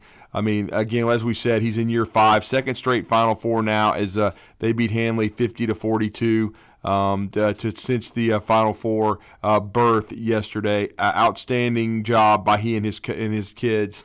To reach the Final Four for a second consecutive year, trying to win a state championship and bring a blue trophy back to New Hope High School. It's now, 4 straight 20-win seasons, 4 straight area titles, back-to-back regional titles, now trying to finish it. And Craig McGill has been good enough to join us this morning on the Neighbors Wealth Management Hotline. Coach, thank you for your patience, and congratulations to your program and your players. This is the positive part of basketball. This is why I love the sport. This is why I love high school basketball. Just a great job by you and your young ladies of getting back to the pinnacle in the sport, going back to Birmingham. Yeah, man. Thanks for having us on. Great testament to our kids, how hard they've worked. This senior group I've got, man, I've been with them. I coached them in middle school my first year. I coached the varsity and the middle school, and it about killed me, but I did it. And they won the county championship that year, and we felt like we had a good group there. And we knew we had some young pieces that could join them later on. And they've just bought in since day one. Like you said, they've won everything except the state championship, and that's what we're trying to get to. Well, you do take one step closer.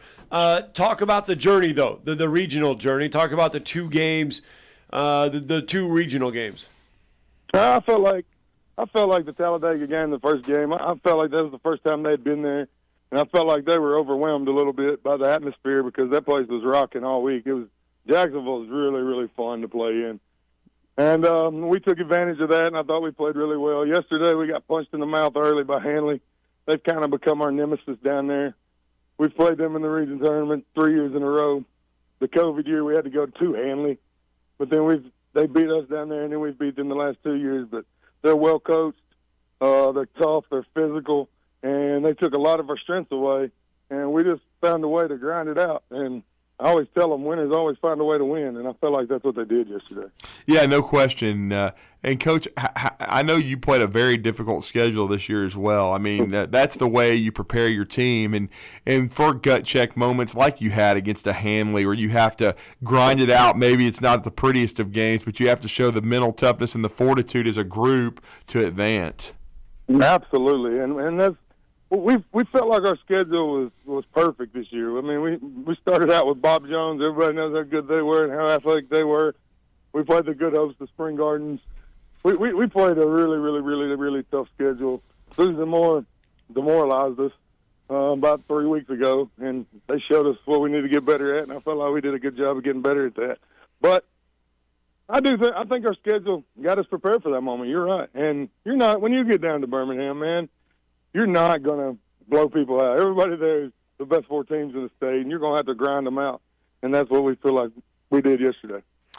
Well, you mentioned, so obviously sometimes you do learn more about your team when you struggle. And obviously that was the case, I guess, for you guys, for the ladies down the stretch. Oh, absolutely.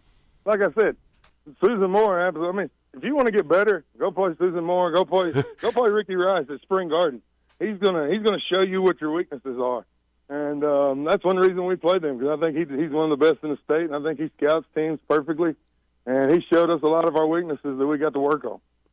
No question, but Coach, I wanted you to specifically mention these seniors too. I mean, as you said, this is your first group that you coached in middle school, that you felt like they won the county, that they were going to give you a chance to be good as they developed in your program. But talk about these young ladies and how special they are.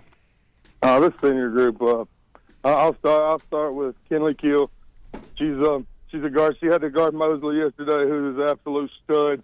And I thought she did a great, and she did Tuesday. I mean, Monday night against Talladega's stud guard, and she's just really, really locking people up. Then I got Kaylee LeBon, who was just a warrior. She was all region yesterday. She had 13 and 15 yesterday, so she was a warrior. And I felt like we struggled yesterday, and I felt like she just kind of willed us to a victory yesterday. Then we got old Lauren Busby. Lauren tore her ACL last year at Christmas. We felt like we had a really, really good chance to win it last year, and she tore her ACL. She was our third leading scorer, and she's rehabbed it really, really well. She hasn't been comfortable early in the year, but I feel like she's got really, really comfortable here lately, and she's back to the old Lauren. And I feel like that's one of the reasons we're playing like we are. Then I got Lily Dewberry. Lily's my girl. Everybody loves Lily. And then we got Sadie Saxton. She came in 2 years ago.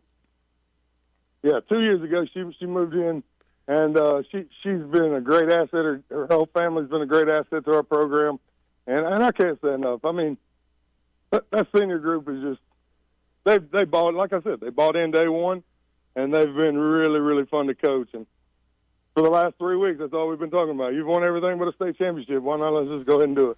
Well, and Coach, well, of course, as you can imagine, we started off the show talking about the otherworldly performance of Brandon Miller and carrying Alabama to a win last night. But you always have to have a stud and someone that can carry you and be a transcendent performer. And I know she's only a sophomore still. It's amazing the career she's already had, already 1,000 points scored. But Kaylee Yarbrough has to be that player for you if you guys are going to, bring a blue trophy back to New Hope. She does. She's a phenomenal player. She's a gym rat. She couldn't get nothing going early yesterday, but she finally got it going a little bit. Kaylee's so fun to coach. Kaylee's a very, very unselfish person, an unselfish kid. She probably needs to shoot it a little more sometimes, but she's a stud. And her and Jada, my freshman former guard, Jada controls the entire game, offensively and defensively. She got in foul trouble yesterday. That put us in a little bind. But those two make my job a whole lot easier, I promise. Well, you mentioned experience played a factor in helping you guys get that first regional win. Now you head back to the state tournament where you do have a little bit of experience. Now, how do you use that experience to your advantage going forward? I do think that helped. I think last year we got there and we were big-eyed, man. We were overwhelmed with the atmosphere. Played terrible early. Then we loosened up and had a chance to win at the end, but they made a play. And I do think us playing there last year really, really helped. Now, who we're probably going to play, they've won the 3A state championship the last 2 years in Prattville Christian, and they moved up. So it's going to be. We've both been there. Two great teams. We'll just go at it and see what happens. And Coach, I believe with the way the brackets are you guys taking the court Tuesday? We take the court Tuesday at 6 p.m. For a night game. So so in other words, there will not be a soul left in New Hope by about 3 o'clock. Yeah, shut that place be shut down.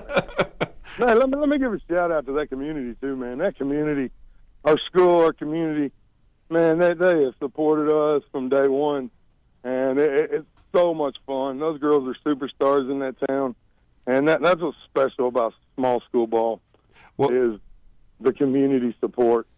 Well, it is because I'm Coach. I'm a good friend of Tyler Johnson. He's his first year football coach. He's got a bright future there, man. New friends. Yeah, new friends, man. Yeah. He's a good dude, and I got a chance to know, and it's funny now that he's on the other side of it now, coaching boys. But Matt Nelson did a great job in his first year there with the boys program, and he'd done a really good job at Albertville. And you got some good folks and some good coaches over there, some good people at New Hope. We do, and our kids. I mean, our athletic program's turned around. We just had our first state champion wrestler, and R.J. Tony. Baseball started out 4-0. I mean, it's everything's going good at New Hope. Andrew Dennis, man, that's another stud. That's another stud. It was always no hope for New Hope. What I always heard, but I totally disagree with that nowadays. Well, Coach, I mean, hey, best of luck, though. I mean, when you get into that state tournament down there, I know the BJC. I know shooting at Jacksonville State and can be tough. Shooting at the BJCC can be even tougher. But man, it's been there though. Kudos to you to get there again. Yeah, you've been there. All that stuff is history now. Now it's just got to go win a ball game. Absolutely. Go play. Let's buckle it up and go play. Well, Coach, we appreciate it. 23-5 now, the New Hope Lady Indians. What a year they've had. Led by Kaylee Yarbrough and a special group of seniors. Coach, you've done an outstanding job. 4th straight 20-win season, 2nd straight Final Four, one of the best women's programs in North Alabama and really in our state now. But congrats on your success and safe travels going up there on Monday and then taking the court on Tuesday night. But we look forward to it, and we're definitely going to be following the New Hope Lady Indians, hoping you bring back yet another championship for our community, which is the hub of basketball in the state. Thank you. Absolutely. Thank you, guys. Thank you for what you do for not only all athletics, but high school athletics. You guys do a great job, and we really appreciate that. Thank you, Coach. Craig McGill giving us some time. All right, I got to get a break in. When we come back, hey, who has spent the most when it comes to college football recruiting? We'll let you know.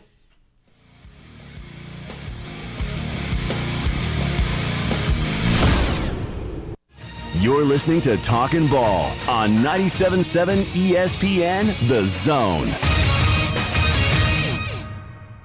Looks like they have cleared that wreck on 231 northbound near Apple Grove. Also, Governors in Whitesburg still may be working 67 and South Bethel Road near Priceville in Morgan County. Had a bus involved in that one, but it did turn out to be a no injury. Dr. Sandman has the Somnodent, a safe, insurance-approved alternative for snoring and sleep apnea. Dr. Randall Sandlin, 350-CARE. Captain Nick in the North Parkway, Popeye Skywatch Traffic Center. Suffering from emotional pain and mental health conditions? Intensive Outpatient Programs, or IOP, is a rich addition to your continued individual therapy. Group members realize they're not alone and that others have similar difficulties. Hearing and sharing different ways to think and cope can be encouraging, empowering, and promote healing. In most cases, treatment is covered by insurance and no doctor referral is needed. Virtual IOP sessions available. Take your first step to wellness by calling 205-999-5247 or log on IOPServicesLLC.com. If you're ready to lower your utility bills, it's time to call Eagle Insulation. Eagle can handle it all. Attic re-insulation, insulation removal, wall insulation, and new construction insulation, commercial and residential. Our primary goal is to save you money, and lots of it. Typical clients realize their return on investment within 3 to 6 months. That means the re-insulation actually pays for itself and then some. See if we can help you. Contact Eagle Insulation today, 256-755-1556, or log on insulatewitheagle.com. You've got to experience Toyotathon at Bill Penny Toyota. They've got the selection with over 700 new Toyotas to choose from. And they've got the extras with Bill Penny perks and a 10-year unlimited warranty. So get on over to Bill Penny Toyota today and experience Toyotathon. Bill Penny Toyota in Huntsville and online at BillPennyToyota.com. Bill Penny's Toyota 10-year unlimited warranty is valid through the 10th year of ownership. Valid on new vehicles only. See dealer for details. The kitchen is the heart of any home. It's where the family gathers. It's where kids discover old recipes and make them their own. Just starting out or just now getting started on the dream kitchen you've always wanted? I'm Chris Haygood, and from all of us here at Bob Wallace Appliance to the home builders and the homeowners of the Huntsville area, a heartfelt thank you for buying local. We're in Huntsville, Florence, and Coleman, and online at bobwallaceappliance.com. Valley Equipment Rental has grown by leaps and bounds over the past year and is adding more and more equipment to their already impressive fleet. Valley is a locally owned family equipment rental business serving the entire Tennessee Valley. They concentrate on the local contractors, building repeat business and specializing in long-term rentals for their local contractors. The benefit of long-term rental is that they stay on top of their assets. If something you own goes down in a field, you have to stop and fix it before you can finish the job. With Valley Equipment Rental, they will fix it on site or bring you another machine while that one's being fixed. More importantly, Valley is locally owned and operated, which means when you have an issue, you can get someone on it right away, right here in the Valley. Heck, ask for Ross Roberts, the owner, if you like. Try calling one of the big box national outlets and asking for the owner. That's if you can even get through the automation. Buy local. Buy Valley Equipment Rental. Valley Equipment Rental has 2 locations, one on the North and South Parkway. Learn more at valleyequipmentrents.com. When I chose a garage door company, I did my homework. I needed precision overhead garage door service. They have a 5-star Google rating. I checked their reviews and liked what their customers had to say. Precision overhead garage door has lifetime warranty packages. Same-day service if I call before 2 p.m. If they can't make it the same day, my service call fee the next day is waived. They did a 25-point safety inspection on the door and operator. Now that's peace of mind. Residential, commercial, and gate services. Precision overhead garage door service. Call 256-400-4500. As we flip that calendar into February, a lot of things happening. You got Valentine's Day, you got the Madness of March, and you've got tax season all around the corner. Thomas from Talkin Heating and Air is in studio with us to remind us, Thomas, you don't want to forget about your heating and air system as well. Yeah, that's right. During tax season is a great time to look at upgrading your system or making a repair maybe you've been putting off. We're going to help you out with that. We're going to do a $1,000 discount if you mention this ad and give you a little bit of an extra rebate this tax season. And you also want to make sure it is tuned up and ready to go for that spring season. Yeah, spring in Alabama can be 90-degree days, right? So we want you to be ready for that ahead of time, so you can give us a call, and we're going to do a $49 special for all the listeners of this. All right, that phone number? It is 256-503-4490. It's Talkin Heating and Air's $49 tune-up special. Give them a call today.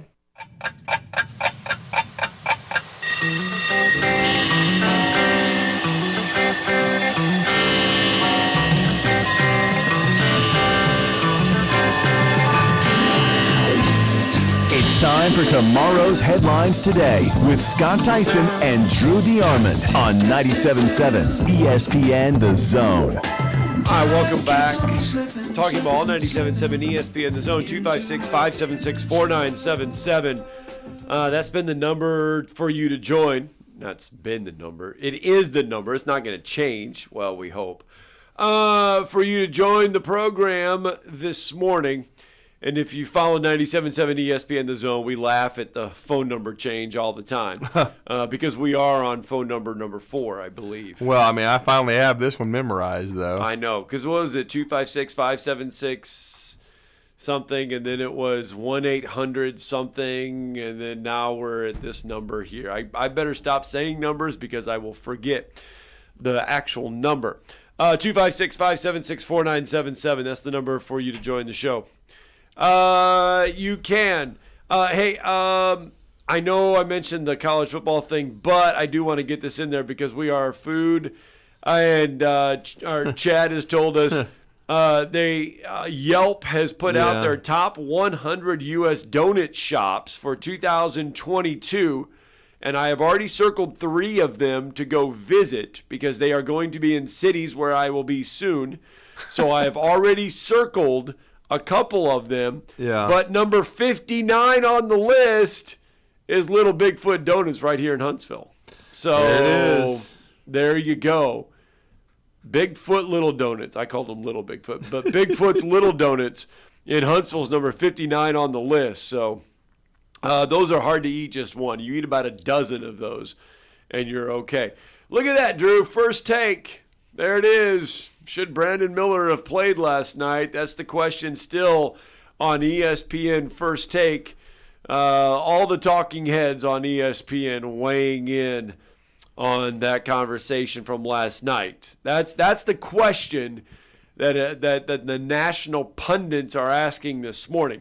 Not You mispronounced it. You should have called it the National Pukes. Not commenting on the fact that Brandon Miller's performance last night put him in rare air. Right. With Cade Cunningham and the last 3 NBA number 1 draft picks, Ben Simmons and Cade Cunningham. Not that his performance last night put him in that company, but whether or not he should have played. Yeah. That's Andrew Wiggins. That's the other one. Andrew Wiggins, Ben Simmons, and Cade Cunningham.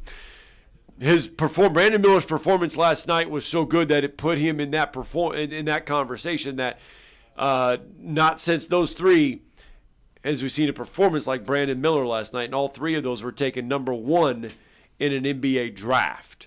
So that's where the conversation probably should be at, but it's not. I feel like Ben Simmons is probably the last person to comment on whether or not people should be playing.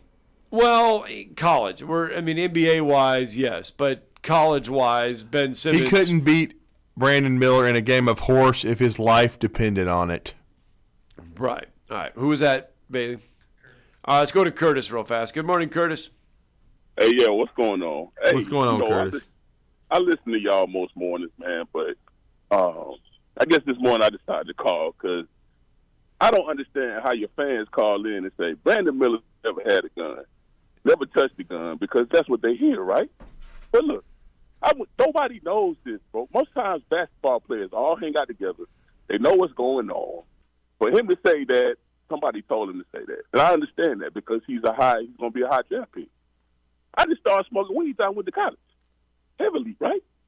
So no one knows these things, man. So the fans can't say, because we understand Alabama's in a place of being different in basketball this year, that they decide to say, people are taking shots at them. But, I understand that, right?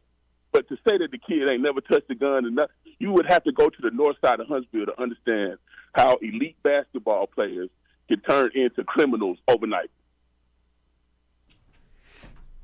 Well, all I can say, Curtis, is there's no proof that, from what the police investigated, and I know they have, that Brandon Miller did anything wrong. If there was, I guarantee you he wouldn't be on the team and he would be off of it. I don't think Alabama covered up a dang thing. It's not. Alabama's basketball program is important, but it's not important enough to trivialize Jamea Harris. And if he did something wrong in an investigation like that, he wouldn't be on the floor. And it's kind of interesting that Jaden Bradley's name hasn't been brought up at all, and he was in the car. And he's pretty good too, but guess what? He's not Brandon Miller. He doesn't average 19, and Alabama's 24-4. So, but they're not going to mention him because they're going to mention Brandon Miller because he's the high-profile top 5 pick. Yeah, I understand. Yep. All right, Curtis. Thanks for the phone call. Thank you for the call. More time to spend with that. Appreciate you calling and listening. Yeah, a lot of great conversation this morning. Tomorrow's Friday. We'll turn the page. We'll get you ready for a weekend tomorrow, and we'll talk all kinds of interesting stuff coming up tomorrow. Big game from Westminster later this morning for the boys trying to get to the Final Four. Both of the Plainview boys and girls over at Jacksonville State. It's the final day for final regional day play. For regional play. A lot of opportunities out there for these young people. All right, guys. We'll be back at it tomorrow morning, 7 o'clock. Specializing in simple and affordable rentals, McCurry Van and Car Rental can make sure you have just the right vehicle for your